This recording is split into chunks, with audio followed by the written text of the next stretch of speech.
अस्सलामु अलैकुम वरहमतुल्लाहि वबरकातुहू। बिस्मिल्लाहिर रहमानिर रहीम। अल्हम्दुलिल्लाहि रब्बिल आलमीन वस्सलातु वस्सलामु अला सय्यिदिल मुरसलीन नबियिना मुहम्मद व अला आलिहि व सहबिहि अजमाइन। सम्मानित श्रोता दर्शक मंडলী, আল্লাহ রাব্বুল আলামিনের প্রশংসা এবং প্রিয় নবী সাল্লাল্লাহু আলাইহি সাল্লামের উপর সালাতু সালামের পর আজ সোমবার 28শে রবিউল আখির 1447 হিজরি মোতাবেক 20 অক্টোবর 2025 আমাদের ধারাবাহিক সাপ্তাহিক প্রশ্ন উত্তর পর্ব নম্বর 108। 10টি প্রশ্ন রয়েছে বিভিন্ন দেশ থেকে আসা। ইনশাআল্লাহ তাআলা আমরা সংক্ষেপে আজকে সেগুলোর উত্তর দেওয়ার চেষ্টা করব। বারাকাল্লাহু ফিকুম। প্রথম প্রশ্ন করেছেন, বলছেন আসসালামু আলাইকুম শেখ। ওয়ালাইকুম আসসালাম ওয়া রাহমাতুল্লাহ। নিজেকে সালাফি এবং হানাফি একসাথে বলা যাবে কি? যদি হানাফি হয়েও কোনো হাদিস আসলে আমি হাদিসকে বেশি প্রাধান্য দিই, যদি সেই হাদিস আমার মযহাবের বিরুদ্ধে যায়, তাহলে আপনি হানাফি থাকলেন না। তাহলে জি, একসাথে আপনি সালাফিও হবেন আর হানাফিও হবেন, বিশেষ করে প্রচলিত হানাফি, এটা সম্ভব নয়। কারণ প্রচলিত যে আজকালকার হানাফি মযহাবের অনুসারীরা রয়েছে, তারা হচ্ছে আকিদায়ে মাতুরিদি, আল্লাহর আসমা সিফাতের ক্ষেত্রে, নাম গুণাবলীর ক্ষেত্রে মাতুরিদি। তারা আত্মার পরিশুদ্ধির ক্ষেত্রে তারা হচ্ছে সুফি, মানে তারা পীরতন্ত্রে তাসাউফে বিশ্বাসী, এবং তারা মযহাবের অন্ধ মুকাল্লিদ, তাকলিদ, কোনো একটি মযহাব মানা তাদের সকল স্তরের মানুষের জন্য ফরজ, তাদের কাছে ফরজ, মযহাব মানা ফরজ, তাদের কাছে শুনে থাকে। জি, সুতরাং এই বিভ্রান্তির সাথে সালাফি আকিদা মানহাজের কোনো সম্পর্ক নেই। সালাফি আকিদা মানহাজ হচ্ছে সেই আকিদা মানহাজ যার উপর রাসূলুল্লাহ সাল্লাল্লাহু আলাইহি ওয়াসাল্লাম সাহাবায়ে কেরামগণকে ছেড়ে গেছেন রিজওয়ানুল্লাহি তাআলা আলাইহিম আজমাইন। সুতরাং একসাথে আপনি সালাফি হবেন আর হানাফি হবেন এটা নাই। কিন্তু আপনি হয়তো লেখাপড়া করেছেন হানাফি মাদ্রাসায়, যেমন আমরা হানাফি ফিকহ পড়াশোনা করেছি, আহলে হাদিস মাদ্রাসায় পড়লেও ফিকহ হানাফি পড়েছি, কদরি, বেকায়া, হেদায়া এগুলো পড়েছি, মনিয়া এসব পড়েছি।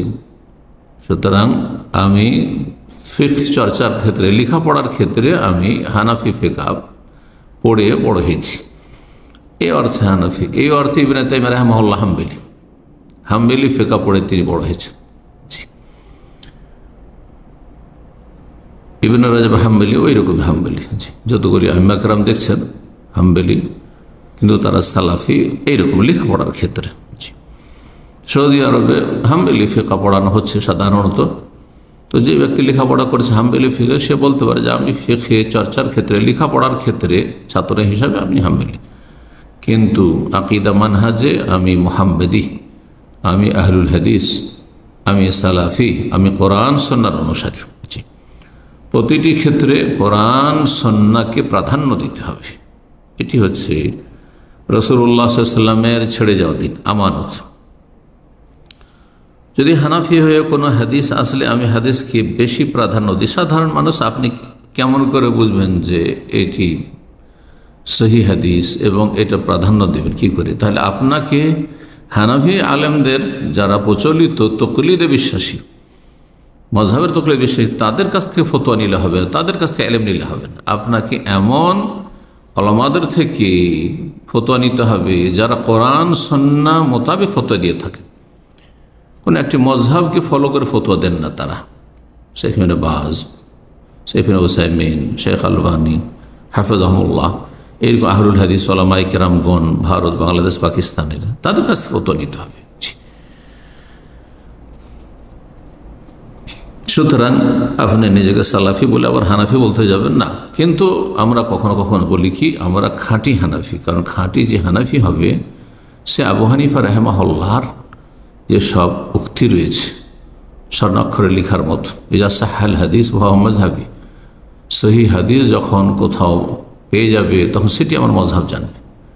তারা সহি হাদিস বিরোধী তাদের মযহাব উদ্দেশ্য ছিল না, কিন্তু অনেক হাদিস তাদের কাছে পৌঁছেনি অথবা সহি সূত্রে পৌঁছেনি, যতটা তারা হাদিস পেয়েছেন এবং যতটা তাদের এলমের দৌড় ছিল সেই ফতোয়া দিয়েছেন, এবং পরবর্তীকালে দেখা যাচ্ছে বহু সহিহ হাদিসের বিপরীত তাদের ফতোয়া হয়ে গেছে। এটি আবু হানিফা, শাফি, মালিক, আহমদ সবার ক্ষেত্রেই প্রযোজ্য। জি, সুতরাং আপনি সহজ ভাষায় আপনি কোরআন এবং সুন্নাহর মানহাজে সালাফের সাহাবায়ে কেরামদের আদর্শের আপনি আকীদা মানহাজের নির্ভেজাল অনুসারী এই কথা বলেন, সেটি সঠিক মযহাব ইমাম আবু হানিফা রাহিমাহুল্লাহ, শাফি, মালিক, আহমদ রাহিমাহুমুল্লাহ জামিয়ান। 2 নম্বর প্রশ্ন বলছেন, আসসালামু আলাইকুম শাইখ। ওয়ালাইকুম আসসালাম রহমতুল্লাহ। আমি পশ্চিমবঙ্গ থেকে বলছি। বর্তমান সময়ে কিছু অসাধু ব্যবসায়ীরা অর্থের লোভে কুমারী বা বাচ্চা মেয়েদেরকে কিছু নোংরা সংস্থার কাছে বিক্রি করে দিচ্ছে। আল্লাহর লানত অভিশাপ তাদের উপর। আল্লাহ তাদেরকে তার রহমত থেকে দূর করুন, দুনিয়া আখিরাতে তাদেরকে লাঞ্ছিত করুন, তাদের অনিষ্ট থেকে মানব জাতিকে রক্ষা করুন। তাহলে তাদেরকে সেই সংস্থা থেকে কিনে এনে রাখলে যুদ্ধবন্দীদের মতো অবিবাহিত অবস্থায় সহবাস করা যাবে কি? কি করে এই কথা বললেন আপনি? এক তো জালেমরা জুলম করে স্বাধীন মানুষকে বিক্রি করেছে, আর তারপরে আপনি পয়সা আছে কিনে নিয়ে আপনি জেনা করবেন। নাউযুবিল্লাহ মিন যালিক। আপনার এতটুকু ইসলামের জ্ঞান নেই যে জেনা কাকে বলে আর নিকাহ কাকে বলে, সেফাহ কাকে বলে আর নিকাহ কাকে বলে। জি, আল্লাহ হিদায়াত দান করুন। একমাত্র একটি পথ রয়েছে, সেটি নিকাহ। পুরুষ নারীর শারীরিক সম্পর্কের একমাত্র বৈধ পন্থা হচ্ছে নিকাহ, বৈবাহিক সম্পর্ক। আর আমা মালাকাত আইমানুহুম, সেটার জন্য আপনি কোরবানি দেন, ত্যাগ স্বীকার করেন, জীবনের ঝুঁকি নেন, আর তারপরে আপনার এখতিয়ারে নেই, আপনার যিনি হাকিম হবেন, শাসক হবেন, আমিরুল মুমিন হবেন, তিনি যাকে ভাগ বন্টন করে দেবেন। সেটা হচ্ছে আর একটি পথ। এটি বড় লানতের কাজ এবং দুনিয়া আখিরাতে এরা লাঞ্ছিত। 3 নম্বর প্রশ্ন বলছেন, আসসালামু আলাইকুম শাইখ। ওয়ালাইকুম আসসালাম রাহমাতুল্লাহ। আমি যদি ঈমান নবায়ন করার জন্য প্রতিদিন রাতে ঘুমানোর আগে কালেমা শাহাদাত পাঠ করি তাহলে কি বিদআত হবে? নিয়মিত যদি করেন প্রতিদিন কালেমা শাহাদাত, লা ইলাহা ইল্লাল্লাহ ওয়া আশহাদু আল্লা ইলাহা ইল্লাল্লাহ ওয়া আশহাদু আন্না মুহাম্মাদার রাসূলুল্লাহ, তাহলে বিদআত হবে। নবী সাল্লাল্লাহু আলাইহি ওয়াসাল্লাম করেননি। যদি এটি কল্যাণকর হতো, ভালো হতো, তাহলে নবী সাল্লাল্লাহু আলাইহি ওয়াসাল্লাম সেটা করে যেতেন, খোলাফায়ে রাশিদিন করতেন। আপনার জন্য শরীয়ত সম্মত বিধান হচ্ছে যে যেই জিকির আজকারগুলি রাসূলুল্লাহ সাল্লাল্লাহু আলাইহি ওয়াসাল্লাম বিভিন্ন হাদিসে প্রমাণিত হয়, করেছেন, করতে বলেছে, সেগুলি করবেন। সেগুলি কালেমা শাহাদাতের কথা রয়েছে। আপনি সাইয়্যিদুল ইস্তিগফার সকাল সন্ধ্যা, আল্লাহুম্মা আনতা রাব্বি লা ইলাহা ইল্লা আনতা খালাকতানি লা ইলাহা ইল্লা আনতা, কালেমা তাইয়্যিবা। ওয়া আনা আবদুকা, জি, আপনি আল্লাহর কাছে গোলামি প্রকাশ করছেন, তো তাওহীদের কথা রয়েছে এতে বারবার করে। তারপরে সূরা ইখলাস রয়েছে, তাতে সূরা কাফিরুন রয়েছে, এগুলি আপনি পড়বেন। আর তারপরে জিকির আজকারে রয়েছে আরও, যেগুলিতে তাওহীদের কথা রয়েছে। জি, তাওহীদের ঘোষণা রয়েছে, শিরক কুফরি থেকে সম্পর্ক ছেদের ঘোষণা রয়েছে। আল্লাহুম্মা ইন্নী আসলামতু নাফসি ইলাইক ওয়া ওয়াজ্জাহতু ওয়াজহি ইলাইক ওয়া ফাওয়াযতু আমরি ইলাইক ওয়া আলজাতু যাহরি ইলাইক রাগবাতান ওয়া রাহবাতান ইলাইক লা মালজা ওয়া লা মানজা মিনকা ইল্লা ইলাইক আমানতু বিকিতাবিকা আল্লাযী আনজালতা ওয়া বিনাবিয়িকা আল্লাযী আরসালত। সবগুলিতে তাওহীদ সালাতের কথা রয়েছে। সুন্নত মোতাবেক আমল করবেন, নিজের পক্ষ থেকে কোনো কিছুকে ভালো মনে করবেন না, হলে বেদাতে লিপ্ত হবেন। তাই মাঝে মধ্যে অতিরিক্ত জিকির আজকার করছেন আপনি, যে সুন্নতি জিকির আজকার শেষ করে ঘুম আসছে না, লা ইলাহা ইল্লাল্লাহ, লা ইলাহা ইল্লাল্লাহ, লা ইলাহা ইল্লাল্লাহ পড়ছেন, আস্তাগফিরুল্লাহ পড়ছেন, কখনো আলহামদুলিল্লাহ পড়ছেন, সুবহানাল্লাহ পড়ছেন, ঠিক আছে। জি,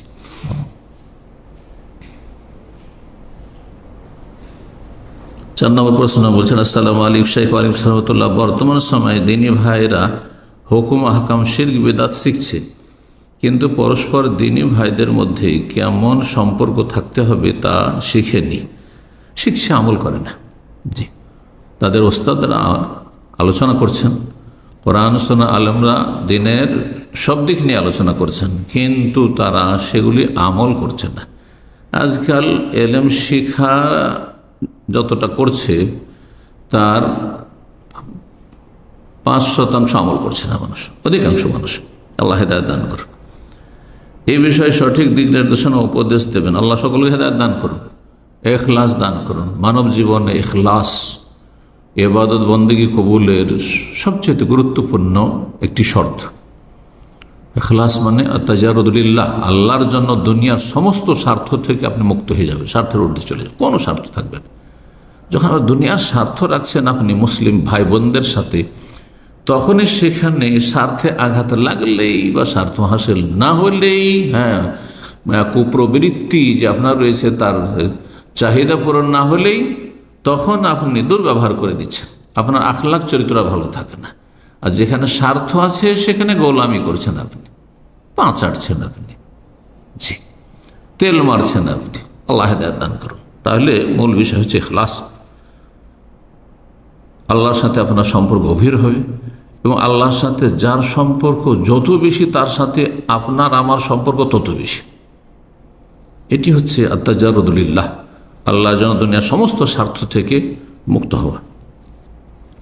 5 নম্বর প্রশ্ন বলছেন, আসসালামু আলাইকুম শেখ ওয়ালাইকুম সালাম। ফরজ সালাতের পর আয়াতুল কুরসি ও সকাল সন্ধ্যায় সাইয়্যিদুল ইস্তিগফার পড়ার যে ফজিলত রয়েছে তা কত সময় পর্যন্ত সীমাবদ্ধ থাকে? ফরজ সালাতের পরে জিকির আজকারগুলি তার সাথে সাথে পড়তে হবে। মাঝখানে আপনি সুন্নত পড়ে নিলেন, অথবা সেখান থেকে আপনি চলে গেলেন, তারপরে কিছুক্ষণ পরে পড়ছেন না, আর পড়ার সময় নেই, তবে আপনার জরুরি কাজ আছে, সেজন্য সালাম ফেরার পরে হয়তো ফরজ সালাত থেকে বেরিয়ে পড়লেন, আর আপনি হয়তো নিজের গাড়িতে বসে গেলেন, অথবা হাঁটছেন, রাস্তায় চলছেন আর পড়ছেন, এটা করা যেতে পারে। এক কথায় আজকার বাদা সালাম মানে সালাতের পরেই শুরু করতে হবে আজকারগুলি, জি। এবং এই ক্ষেত্রে বেদাতি মোনাজাত করবেন না, বেদাতি মোনাজাত সম্মিলিত মোনাজাত, ইমাম দোয়া করছেন আর বাকিগুলো আমিন আমিন বলছেন, এটা করবেন না। এটা করার পরে কেউ যদি জিকির আজকার করে তাহলে এই জিকির সুন্নাত মোতাবেক হলো না। সালাম ফেরার পরে জিকির আর সালামের আগে হচ্ছে দোয়া, মনে রাখবেন। এই সুন্নতটি বুঝে নিলে বিষয়টি সহজ হয়ে যাবে। সাইয়্যিদুল ইস্তিগফার যে কোনো সময় পড়া যায়, তবে সকাল সন্ধ্যায় একবার করে পড়লে আপনি জান্নাত পাবেন ইনশাআল্লাহ কমপক্ষে, আর অতিরিক্ত যত পড়বেন তত পড়তে পারেন, যে কোনো সময় পড়তে পারেন। সকাল সন্ধ্যা পড়ার বিষয়টি যে রয়েছে, দুপুরে মাথার উপর থেকে সূর্য গড়ে যাওয়ার পর থেকে শুরু করে আপনার মাগরিব পর্যন্ত, এটা হচ্ছে সন্ধ্যাবেলা জিকিরের সময়। আর সকালবেলা জিকির আপনার ফজর পড়ে নেওয়ার পর থেকে শুরু করে সূর্য মাথার উপর আসার আগ পর্যন্ত, এই সময় যে কোনো সময় পড়ে নেওয়া যেতে পারে। এ হচ্ছে সকাল সন্ধ্যার জিকির আজকার সম্পর্কে যে আয়াতগুলি রয়েছে কোরআনে কারিমে অথবা হাদিস রয়েছে, সেগুলির সঠিক ব্যাখ্যা। 6 নম্বর প্রশ্ন বলছেন, আসসালামু আলাইকুম শেখ ওয়ালাইকুম সালাম। আমরা অমুসলিম দেশে থাকি, দোয়া করবেন যেন তাড়াতাড়ি হিজরত করতে পারি, আল্লাহ তৌফিক দান করেন। জানি না এই ভাই কোথায় আছেন বা বোন কোথায় আছেন। আমি আমার পরিবার নিয়ে থাকি, ইমানের ব্যাপারে আমার সন্তানদের নিয়ে আমি খুব চিন্তিত, তাই মুসলিম দেশে যাওয়ার চেষ্টা করছি, আল্লাহ তৌফিক দান করুন। ইখলাস থাকলে, চেষ্টা থাকলে, আপনি যদি নাও যেতে পারেন মুসলিম দেশে, অমুসলিম দেশেও বাস করতে হয়, সেখানে আল্লাহ ইমান রক্ষা করার তৌফিক দেবেন, ছেলে মেয়েদেরকে গুমরাহি থেকে রক্ষা করার তৌফিক দেবেন। মানুষ যখন চেষ্টা করে তখন আল্লাহ তার জন্য রাস্তা সহজ করে দেন, জি। সেটা সেখান থেকে হিজরতের মাধ্যমে হোক, অথবা সেখানে ইমান ইসলামের এবং দাওয়ার আলো জ্বালাবার মাধ্যমে হোক, জি। হতে পারে আপনার দ্বারা লাআল্লাহু ইয়ানতাফিউ বিকা আকওয়ামুন ওয়া ইয়াদুররু বিকা আখারুন। নবী সাল্লাল্লাহু আলাইহি ওয়াসাল্লাম সাদ বিন আবি ওয়াক্কাস রাদিয়াল্লাহু তাআলা আনহুকে বলেছিলেন যে তুমি দীর্ঘদিন হয়তো হায়াত পাবে, দীর্ঘায়িত হবে এবং তোমার দ্বারা বহু জাতি লাভবান হবে। হতে পারে ওখানকার জাতিরা আপনার মাধ্যমে ইসলামে দীক্ষিত হবে, ইসলাম গ্রহণ করবে, এবং বহু মুসলিম যারা নামে মুসলিম তারা কাজের মুসলিম হবে, প্র্যাকটিসে মুসলিম হবে। আল্লাহ যেখানে রাখছেন সেখানে আপনি সূরা আসরের বাস্তবায়নের চেষ্টা করবেন। আপনি আপনার ঈমান যেন ঠিক থাকে, ঈমানে আকীদার যতগুলি দিক রয়েছে, আর আপনার নেক আমল ফরজ ওয়াজিব যেন ঠিক থাকে, হারাম নাজায়েজ থেকে বেঁচে থাকবেন, ছেলে মেয়েদের বাঁচাবার চেষ্টা করবেন, এবং ওয়াতাওয়াসাউ বিল হক, দাওয়া ইলাল্লাহ, দ্বীনের দাওয়াতের কাজ করবেন। মুসলিম অমুসলিম সকলকে ইসলামের দাওয়াত দিবেন, ইসলামের শিক্ষা দিবেন, ইসলামের আদর্শ তাদের কাছে পৌঁছে দেবেন। আল্লাহ তৌফিক দান করুন এবং সেই যোগ্যতা লাভ করবেন। সেই যোগ্যতা না থাকলে অযোগ্যতার সাথে আপনি কি ইসলামের আপনি দাওয়ার কাজ করবেন। আমার মা বাবা যেতে দিতে নারাজ। আপনি যদি স্বাবলম্বী হন, আপনি নিজেই আপনি কাজকর্ম করতে পারছেন, তাহলে আপনি মা বাবার উপর নির্ভরশীল না। মা বাবাকে বলবে যে না, এসব দেশে এইভাবে থাকলে ফিতনার আশঙ্কা রয়েছে, সুতরাং আপনাদের এই কথা আমি রাখতে পারছেন না, আমি নিরাপদ স্থানে স্থানান্তরিত হয়ে হিজরত করবো। জি, এবং তাদেরকেও সেখান থেকে উদ্ধার করার চেষ্টা করবেন। 7 নম্বর প্রশ্ন বলছেন, আসসালামু আলাইকুম শেখ ওয়ালিম সালাতুল্লাহ, আমি শুধু কোরআন করিম তাজবিদ অনুযায়ী শিক্ষা দিই, এতে কি এই হাদিসের ফজিলত পাওয়া যাবে? খায়রুকুম মান তাআল্লামাল কোরআন ওয়া আল্লামা, তোমাদের মধ্যে সবচেয়ে শ্রেষ্ঠ ওই সব লোকেরা যারা কোরআন শিখে এবং শিখায়। নবী সাল্লাল্লাহু আলাইহি ওয়াসাল্লাম তালিমের কথা বলেছেন। তালিম মানে শুধু আক্ষরিক শিক্ষা নয়, তালিম মানে কোরআনের ইলম হাসিল করা, কোরআনের জ্ঞান অর্জন করা। যে ব্যক্তি কোরআন শুধু পড়তে পারে, কোরআনের তাজবিদ কেরাত সুন্দর পারে, কোরআন মুখস্থ আছে, সেই ব্যক্তি কতটা কোরআনের জ্ঞান অর্জন করলো বলুন তো দেখি। তার আক্ষরিক জ্ঞান আছে, হ্যাঁ, বিশুদ্ধ তেলাওয়াতের জ্ঞান আছে, হ্যাঁ, কোরআন আয়ত্ত করার, কোরআনের শব্দগুলি আয়াতগুলি আয়ত্ত করার জ্ঞান আছে, কিন্তু কোরআনের অর্থের জ্ঞান নেই, তর্জমার জ্ঞান নেই, তাফসীরের জ্ঞান নেই, তাদাব্বুরে কোরআন, কোরআন নিয়ে গভীরভাবে আল্লাহ চিন্তা করতে বলেছেন, সেই হক আদায় করতে পারছেন না। এই জন্য কোরআনের হক নামে বা এই বিষয়ে আমি একটি আলোচনা করেছি বিস্তারিত, অবশ্যই শুনবেন। হুকুকুল কোরআনুল কারীম, কোরআনে কারীমের হক মানব জাতির ওপর কি রয়েছে? মানব জাতির ওপর কোরআনের হক রয়েছে, যেমন পিতামাতার হক রয়েছে, যেমন রবের হক রয়েছে, তবে রবের বাণীর হক রয়েছে, হ্যাঁ, রবের রসুলের হক রয়েছে, ঠিক ওই রকম হক রয়েছে কোরআনুল কারীমের, যা আসমানে সেলাও সমস্ত মানবতার জন্য। জি, আল্লাহ সকলকে বোঝার তৌফিক দান করেন। তবে আপনি আংশিক ফজিলত পাবেন, যতটা আপনি এই ক্ষেত্রে এগিয়ে যেতে পেরেছেন, কোরআনের আপনি তাজবিদ সহ শিক্ষা দিচ্ছেন, ততটা ফজিলত ইনশাআল্লাহ পাবেন। পূর্ণ ফজিলতের জন্য যেমনটা বললাম, কোরআন কারীমের পুরো হকগুলি জানতে হবে এবং সেই হকগুলি আদায় করতে হবে, তাহলে আল্লাহর পূর্ণ প্রতিদান দেবেন। জি, চেষ্টা করুন, আল্লাহ তৌফিক দান করবেন। 8 নম্বর প্রশ্ন বলছেন, আসসালামু আলাইকুম শেখ ওয়ালিম সালাতুল্লাহ, আমি আমার স্বামীর সাথে গাজীপুর টঙ্গীতে থাকি। আমার শ্বশুর বাড়ি গাইবান্ধা। টঙ্গী থেকে গাইবান্ধা প্রায় 240 কিলোমিটার হবে। আমি মাঝে মধ্যে শ্বশুর বাড়িতে যাই, 4-5 দিন থাকি। তখন কি আমি কসর নামাজ পড়তে পারব? শ্বশুর বাড়িতে আপনার যদি স্বামীর ঘর রয়েছে, রুম রয়েছে, গিয়ে কার রুমে থাকছেন, কারো মেহমান হয়ে নয়, আপনি আপনার স্বামীর রুমে থাকছেন, তাহলে আপনি সেখানে মুকিম। আপনার বাবার বাড়িটা আসলে আপনার বাবার বাড়ি নয় বিয়ের পরে, বরং আপনার স্বামীর ঘরটা, সেটা আপনার শ্বশুর আব্বার প্রপার্টি হোক, গ্রামের বাড়ি হোক, আপনি ঢাকায় থাকছেন, গাজীপুরে থাকছেন, কোথাও থাকছেন, আপনি দেশে বিদেশে থাকছেন, কিন্তু আপনি সেখানেও গ্রামের বাড়িতে একটা রুম রেখেছেন বা আপনার স্বামী রেখেছে, সেখানে গিয়ে থাকলে আপনি মুকিম, আপনার জন্য কসর জায়েজ নয়। বলছেন শ্বশুর বাড়িতে যাই, 4-5 দিন থাকি, তখন কি আমি কসর নামাজ পড়তে পারবো? যেমনটা বললাম যে আপনার যদি সেখানে ঘর থাকে, আপনি সেখানে অতিথি হিসেবে নয়, মেহমান না, তাহলে কসর করা জায়েজ নয়, মুকিম আপনি, আপনার স্বামীও মুকিম, আপনিও মুকিম। কিন্তু যদি দেখা যায় যে আপনি গেলেন, সেখানে আপনার শ্বশুরের শুধু রুম আছে, অতিরিক্ত একটা রুম আছে যেখানে আপনাদের থাকতে দিয়েছে, বা আপনার শ্বশুরের অন্য ছেলেদের রুম আছে, তারা আপনাদেরকে মেহমান হিসেবে থাকতে দিয়েছে, আত্মীয় হিসেবে থাকতে দিয়েছে, তাইলে তখন আপনি সেখানে মুসাফির, আর 4 দিন পর্যন্ত কসর করতে পারবেন যদি 4 দিনের নিয়ত থাকে যে এই 4 দিনের মধ্যে ফিরে যাব। কিন্তু 5 দিন যদি নিয়ত থাকে, তাহলে কসর করে প্রথম দিন থেকে সেখানে আপনি মুকিম হয়ে যাবেন এবং পূর্ণ সালাত আদায় করতে হবে, এটি সবচাইতে সহিহ মত। জি, 9 নম্বর প্রশ্ন বলছেন, আসসালামু আলাইকুম শেখ ওয়ালিম সালাতুল্লাহ, আমার এক ভাই সমস্ত মুসলিমের জন্য মাগফিরাত ও রহমতের দোয়া করেছে এবং সব অসুস্থদের জন্য সুস্থতার দোয়া করেছে। তখন আমি তাকে বলেছি সবাই রহমত প্রাপ্ত হবে না, কে রহমত প্রাপ্ত হবে না হবে সেটা আল্লাহ জানে, আলেমুল গায়ব, আপনি কি করে জানলেন? আর তারপরে আগে জানবেন যে রহমত প্রাপ্ত যেই লোকগুলি হবে তাদের জন্য দোয়া করবেন, তা তো রহমত প্রাপ্ত হবে, তাহলে তো জেনেই গেছেন আপনি। না, আল্লাহ হেদায়েত করুক, আপনার ধারণা ভুল, সবাই ক্ষমাপ্রাপ্ত হবেন না, হ্যাঁ, কিন্তু আপনি কি জানেন যে কে ক্ষমাপ্রাপ্ত হবে আর কে হবে না?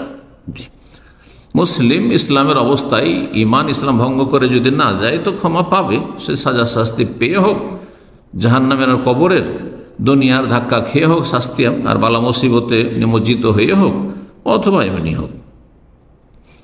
এবং সবাই সুস্থ হবে না, কেউ কেউ হবে তবে সবাই নয়। আমার এই কথার কারণে কি আমার গুনাহ হবে না? ভুল ধারণা আপনার। আল্লাহ রাব্বুল আলামিন সূরা হাশরে দোয়া শিখিয়েছেন, রব্বানা ইগফির লানা ওয়া লিইখওয়ানিনা আল্লাযীনা সাবাকুনা বিল ঈমান।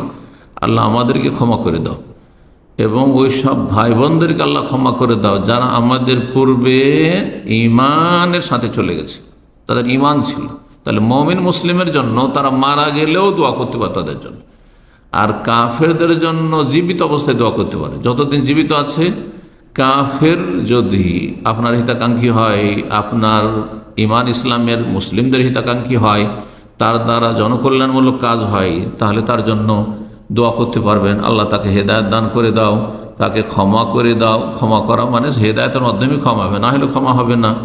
এবং তারপরে দয়া করো, তাকে সুস্বাস্থ্য দান করো, তাকে দীর্ঘায়িত করো, তার রুজিতে বরকত দান করো। দুনিয়ার দোয়াগুলি করা যাবে, আর আখিরাতের দোয়ার জন্য, রহমত আর মাগফিরাতের জন্য হেদায়েত শর্ত রয়েছে, হেদায়েতের দোয়া করবেন। আল্লাহুম্মা হদি কওমি ফাইন্নাহু লা ইয়ারু, আল্লাহ আমার জাতিকে সুমতি দান করো, সঠিক পথের পথিক করো, হেদায়েত দান করো, তারা অবুঝ, বুঝছে না। 10 নম্বর সর্বশেষ প্রশ্ন বলছেন, আসসালামু আলাইকুম শেখ আলিম সাতুল্লাহ, নারীদের ছবি সোশ্যাল মিডিয়ায় শেয়ার করা যাবে? হারাম। কি করে যাবে? যদি খুব বয়স্ক মহিলা হয় সেই ক্ষেত্রে তার ছবিতে যদি মাথার চুল, গলা ইত্যাদি খোলা থাকে, মাথার চুল যদি খোলা নাও থাকে, গলা খোলা নাও থাকে, চেহারা খোলা থাকে, তবুও জায়েজ নয় সোশ্যাল মিডিয়ায় বয়সিকা মহিলাদের ছবি প্রচার করা বা শেয়ার করা। কারণ আরবিতে প্রবাদ রয়েছে, লেকুল্লে সাকেতাতে লাকেতা, যে কোনো পড়ে থাকা বস্তু কেউ না কেউ কুড়াবে। রাস্তায় কোনো কিছু পড়ে আছে, 1 টাকা পড়ে আছে, 8 আনা পড়ে আছে, আপনি হয়তো কুড়াবো না, সেটাকে উঠাবো না, কিন্তু অন্য কেউ উঠিয়ে নেবে।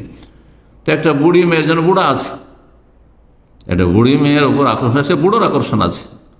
একটা যদি 60 বছরের মহিলা হয় তো 70-80 বছরের অনেক বুড়ো আছে, তার দিকে তাকাবে এবং তারপর আকর্ষণ হবে। হয়তো যুবকেরও হইতে পারে। আজকাল তো অধিকাংশ মানুষ বদস্বভাবের কারণে তাদের প্রকৃতি বিকৃত প্রকৃতি, সুতরাং 18 বছরের ছেলে 50-60 বছর 70 বছর বুড়িকে বিয়ে করছে, এমনকি মাহরামকে বিয়ে করছে, কাফের দাদিকে বিয়ে করছে, নানিকে বিয়ে করছে, দেখতে পাচ্ছেন।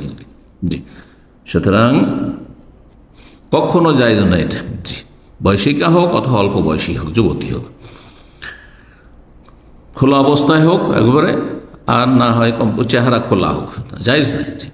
এমনকি বোরখা পরে যে মহিলারা ছবি শেয়ার করছে, উদ্দেশ্য কি আপনার? এদিকে আকর্ষণ নাই মনে করছেন আপনি?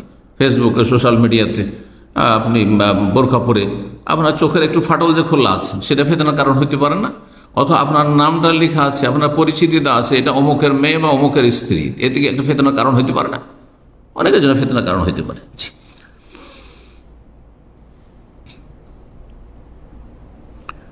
অনেকে বলে তাদের দেখে শাহওয়াত হবে না, শাহওয়াত আপনার হবে না, আরেকজনের হবে। জি, কিন্তু আমরা আজকাল দেখছি 60 বছরের ঊর্ধ্বে মহিলাদের বিবাহ হচ্ছে, এমনকি নিউজে দেখা যায় তারা বিভিন্ন যৌন হয়রানির শিকার হচ্ছে। তাহলে তো জানছেন, তেমনইভাবে মেয়ে শিশুদের ছবি শেয়ার করা উচিত কিনা? মোটেই জায়েজ নাই। কেন করবেন আপনি এগুলো?